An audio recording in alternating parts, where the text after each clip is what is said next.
Hi friends, welcome to Indu's kitchen. இன்றைக்கி நம்மளோட கிச்சனில் நம்ம வீட்டில் இருக்கிற 3 பொருளை மட்டுமே வச்சு ஒரு டேஸ்டான ஸ்வீட் எப்படி செய்கிறதுன்னு பார்க்கலாம். இதை செய்கிறதுக்காக நான் இன்றைக்கி ஒரு குக்கரில் 1/2 கிலோ அளவு கேரட்டை தோல் சீவிட்டு இந்த மாதிரி கொஞ்சம் பெரிய பெரிய ரவுண்ட் பீசஸாக கட் பண்ணி வச்சுருக்கேன். இப்போது இந்த கேரட் மூழ்கிற அளவு மட்டும் தண்ணி சேர்த்துக்கலாம், அதிகமாக சேர்க்க வேண்டாம்.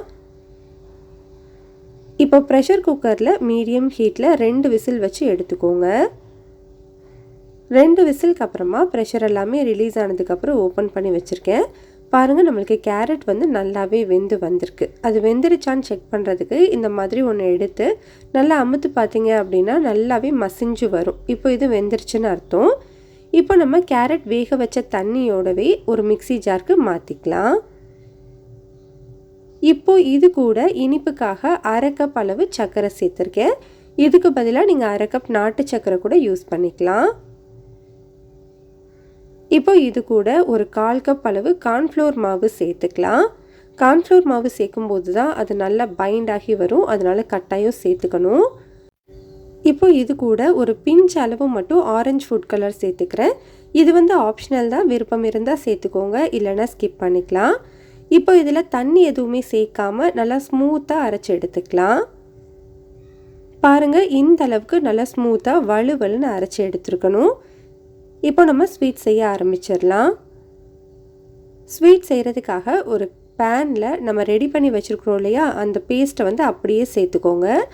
மிக்ஸி ஜார் கழுவிட்டு ஒரு 1/4 கப் அளவு மட்டும் தண்ணி சேர்த்துக்கோங்க. தண்ணி அதிகமாக சேர்த்துற வேண்டாம். இப்போ நம்ம ஸ்டவ் ஆன் பண்ணிவிட்டு ஸ்டவ்வை மீடியம் ஹீட்லேயே வச்சுட்டு கையெடுக்காமல் இந்த மாதிரி கலந்து கொடுத்துட்டே இருங்க. இது ஒரு 10 நிமிஷத்துக்குள்ளேயே நல்லா திக்காகிடும். நம்ம கார்ன்ஃப்ளோர் சேர்த்துருக்கிறதுனால டக்குன்னு திக்காகி வந்துடும். இப்போ ஒரு 5 நிமிஷத்துலேயே பாருங்கள், இந்த மாதிரி திக்காக ஆரம்பிச்சிருக்கு. கையெடுக்காமல் இந்த மாதிரி கலந்து கொடுத்துட்டே இருங்க. இப்போ ஒரு 10 நிமிஷத்துக்கு அப்புறமா பாருங்கள், நல்லாவே திக்காயிடுச்சு. நம்ம மேலேருந்து ஊற்றணும் அப்படின்னா மொத்தமாக விழுகுது பாருங்கள். அப்போனா ரெடி ஆகிடுச்சின்னு அர்த்தம். நம்ம ஸ்டவ் ஆஃப் பண்ணிவிட்டு நல்லா ஆற வச்சுக்கலாம். நல்லா ஆறினதுக்கப்புறமா எந்த அளவுக்கு திக்காக இருக்குன்னு பாருங்கள். இந்த அளவுக்கு திக்காக இருந்ததுனா தான் கரெக்டாக இருக்கும். இப்போ நம்ம கேரட் டிலைட் செஞ்சுக்கலாம். அதுக்காக ஒரு கரண்டி யூஸ் பண்ணி நம்ம ரெடி பண்ணி வச்சுருக்கிறத எடுத்துக்கோங்க. அப்போது தான் எல்லாமே ஒரே சைஸில் கிடைக்கும். இதை நீங்கள் அப்படியே தொட்டிங்க அப்படின்னா உங்களுக்கு கையில் ஒட்டுற மாதிரி இருக்கும். அதனால் உங்களோட கையை தண்ணியில் நல்லா நனைச்சிட்டு இந்த மாதிரி ஒரு பால் மாதிரி ரெடி பண்ணிவிட்டு லைட்டாக தட்டி விட்டுக்கோங்க.